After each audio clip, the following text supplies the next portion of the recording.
喬治市嘅街頭藝術早已經成為呢座城市最具辨識度嘅符號之一，而其中最有名嘅作品莫過於嗰幅姐弟共騎啦。據講啊，畫面中嘅姐弟咧確實係有其人嘅。喺原相裏面咧係一架紅色嘅日本舊單車，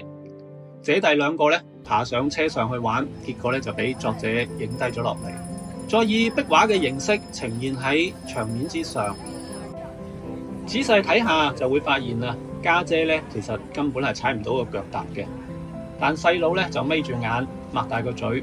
扮晒好似已經喺度踩緊單車嘅樣。嗰種略帶笨拙但又真實嘅快樂感咧，好容易令人會心一笑。正係呢一種純真而唔刻意嘅畫面，令到呢一幅作品迅速走紅。